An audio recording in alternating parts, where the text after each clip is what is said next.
Hi guys, Victoria Paxton here. Thanks for stopping back by my YouTube channel. So today on this chilly fall afternoon, we are in Winchester, Virginia at Mount Hebron Cemetery. There are actually, I guess, 4 smaller cemeteries and they're all combined into this one large, gorgeous, absolutely gorgeous cemetery. Like, it's so well taken care of. It's just amazing.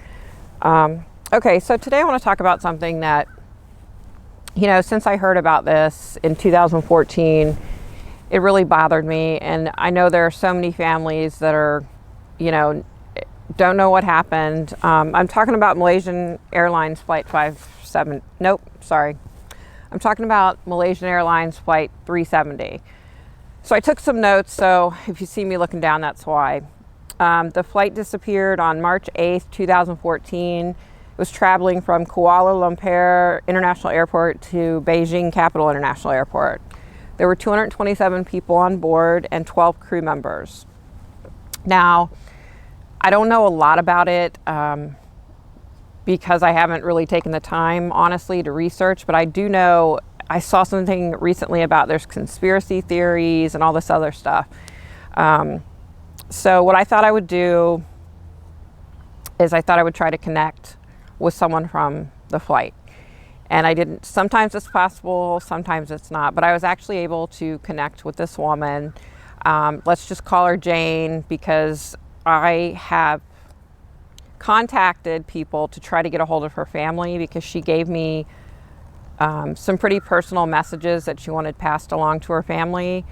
And I want to be able to give that to her family without broadcasting it all over social media. I don't want, you know, I don't want anything personal about this woman on YouTube as far as what she wanted to say to her family. So I connected with her, and this is basically what I was able to get from her. She said when we boarded the plane, there were 2 flight attendants and a pilot there greeting us as we came on board. Once I was seated, I could see another pilot seated up front because the door was open. So I'm guessing the door to the controls was actually open, and there was one pilot sitting there and then one out greeting people as they came on.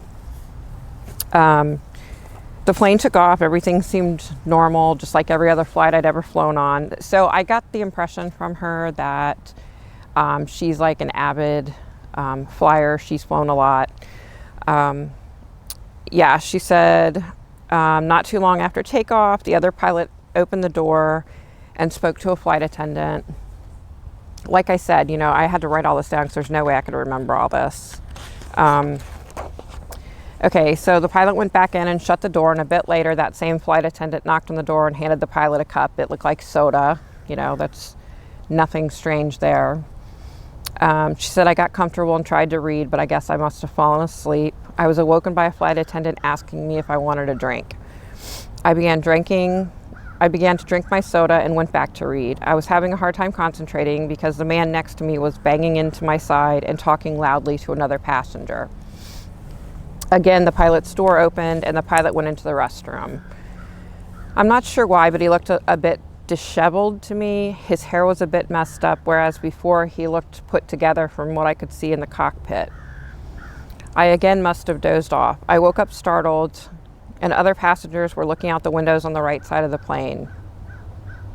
I heard several of them. I didn't speak their language, but they sounded, hang on guys, but they sounded like they were praying. Suddenly I was wide awake and discovered that we were descending fairly quickly. I kept thinking at any second we would begin to level out. That never happened. I used to hear about how your life flashes before your eyes right before you die. That didn't happen.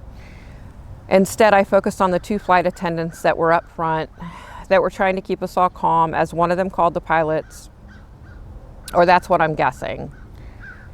The other one was knocking on the pilot's door. They both sat down and put their seatbelts on, then yelled for us to put on our oxygen masks after they fell from above. You would expect for it to be really loud and chaotic. It wasn't. There were people quietly praying, and I could hear people crying faintly in the background. It wasn't too much longer and the plane hit the water. The next thing I know, I felt as if I was floating. Not floating in the water, but floating upwards in the air. I looked below me, and all I could see were tiny pieces of things. I remember wondering how it was that the entire plane and all the people had just become tiny little pieces below.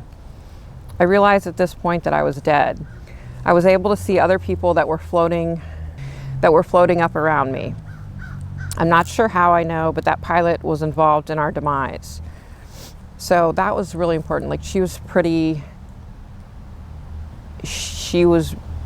I don't know the word, but she was definitely saying that the pilot that she said looked like his hair was messed up, she felt as though he was responsible for whatever happened. I don't know. I'm just telling you what she told me, but authorities have already begun to figure out where the plane crashed and why. The details will all come out. There have been many people that are involved. I have no bad feelings about them. I'm at complete and total peace. So, yeah, it was hard for me to connect with her. She went on to tell me some really personal and private details about her life, and some regrets she had that she wanted passed on to specific family members, you know, and she just kept a lot of stuff I didn't write down because I didn't want to put it on this video. But yeah,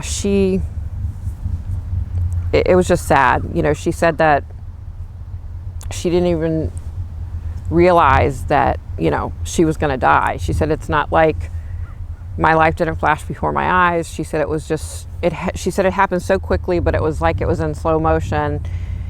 And she said, you know, she just couldn't understand what was going on until it finally clicked that, you know, she was gone. And she said, when she looked down, I wish I could explain to you like how she said that everything was in little pieces.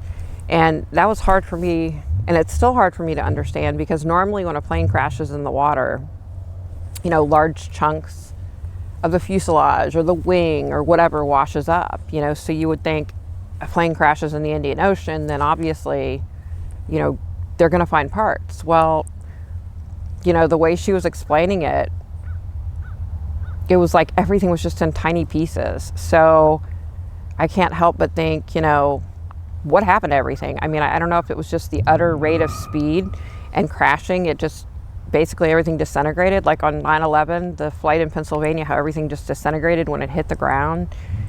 I'm guessing it's something to that effect. But, you know, I wish I could convey,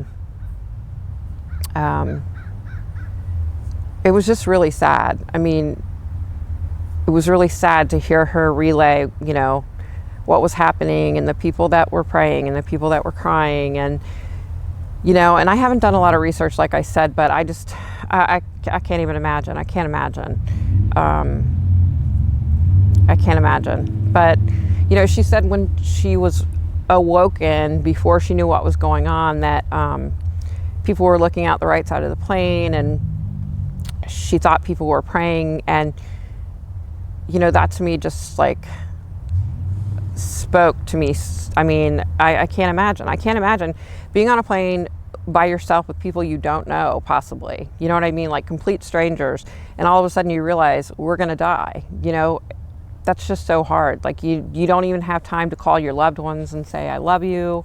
You know, I mean, I hate to say this, but on 9/11, as horrid as that was and as terrible as it was, you know, thank God a lot of those people were able to get on the phone and call their loved one and just leave a message like, hey, I love you, this doesn't look good.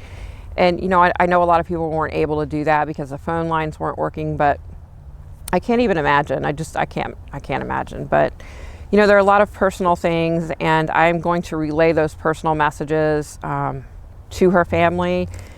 I'm going to let them know that I obviously did this video. I'm not, like I said, I'm not putting her name in here, any information about her. You know, that's not important. What's important is that, you know, she was a very real human being, and she went through something really traumatic at the mercy of someone else's hand, you know? So if in fact she said it many times to me, she said it probably 4 times throughout me communicating with her, she said she knew that pilot was involved. And she kept saying, I don't know how I know, I don't know why I know, but he's the reason why this happened. And interestingly enough, I don't know why I didn't write this down. She said that when she saw everybody floating, she saw other people floating, she didn't see that pilot.